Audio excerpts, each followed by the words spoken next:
বিজয়ীরা কি বার্তা দিলেন এবং যারা ভোট দিয়েছেন তাদের প্রতিক্রিয়া কেমন ছিল?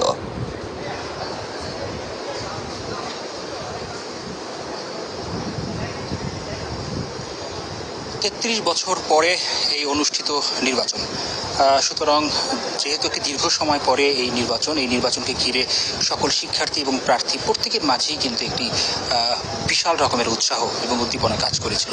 সেই জায়গার অবসান ঘটল ঠিক ৪৮ ঘন্টা পরে, অর্থাৎ ভোট গ্রহণের যে সর্বশেষ সময়, সেই সময় থেকে আজকে বিকেল ৫টা পর্যন্ত ৪৮ ঘন্টা শেষ হয়।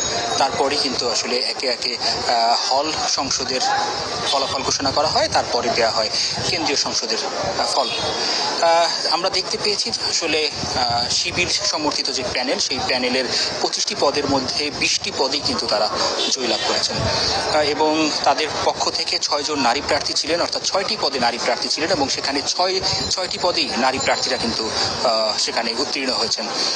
আর বাকি যে ১৯টি পদ ছিল, সেই ১৯টি পদের মধ্যে ১৪টিতে অর্থাৎ পুরুষরা আসলে পদ জয়ী হয়েছেন এবং তারা কিন্তু তারপরে যে প্রতিক্রিয়া জানিয়েছেন, সেই প্রতিক্রিয়া কিন্তু তারা খুব স্পষ্ট করে বলে দিয়েছেন যে সামনের যে ক্যাম্পাসে বিগত সময়ে এই ছাত্র সংসদ হতে দেওয়া হয়নি, কারণ শিক্ষার্থীদের কণ্ঠরোধের যে বিষয়টি, সেই বিষয়টিকে এনে তারা কিন্তু বারবার বলেছেন যে তাদের যে ইশতেহার, সেই ইশতেহারের জায়গাটি তারা পুঙ্খানুপুঙ্খানুভাবে তাদের যে দেয়া প্রত্যয়, সেই প্রত্যয় তারা অনুযায়ী কাজ করবেন এবং প্রত্যেকটি ইশতেহার ধরে ধরে তারা কাজ করবেন এবং এই ক্যাম্পাসকে একটি সুন্দর ক্যাম্পাস হিসেবে তারা উপহার দিতে চান এবং যে বন্ধ হয়ে থাকা, অর্থাৎ ৩৩ বছরের যে এই বিশাল একটি দূরত্ব, এই দূরত্ব যাতে সামনে আর কখনো না হয়, কিংবা বিগত সময়ে যে ধরনের অন্যায়, অত্যাচার এবং নিপীড়ন এই ক্যাম্পাসে শিক্ষার্থীদের উপরে চালানো হয়েছে, সেই জায়গা, সেই সংস্কৃতি থেকে তারা আসলে ফিরে আসতে চাচ্ছেন। তারা সেই জায়গা থেকে সরে এসে একটি গণতান্ত্রিক পরিবেশ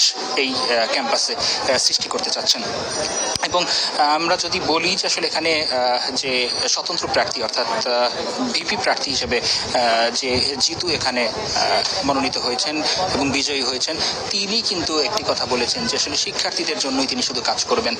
শিক্ষার্থী এবং শিক্ষক সহ যে সকল কর্মচারী আছেন, তাদের সমন্বয়ে তারা কাজ করতে চাচ্ছেন। তার যে ইশতেহার, সেই ইশতেহার অনুযায়ী প্রত্যেকটি ইশতেহার ধরে ধরে তিনি কাজ করতে চাচ্ছেন এবং যে সকল মানুষ যারা আসলে পদপ্রার্থী ছিলেন, বিবি পদপ্রার্থী ছিলেন, তাদের যে ইশতেহারগুলো ছিল, সেই ইশতেহারগুলো নিয়েও তারা কাজ করবেন, যাতে একটি সুন্দর একটি গঠনমূলক এবং গণতান্ত্রিক প্রক্রিয়াতে এই ক্যাম্পাসকে তারা গড়ে তুলতে পারেন এবং কোনো ধরনের বৈষম্য, কোনো ধরনের হানাহানি, মারামারি, কাটাকাটি, এই জিনিসগুলোকে বাদ দিয়ে তারা একটি ভ্রাতৃত্বমূলক একটি ক্যাম্পাস তারা আসলে উপহার দিতে চান।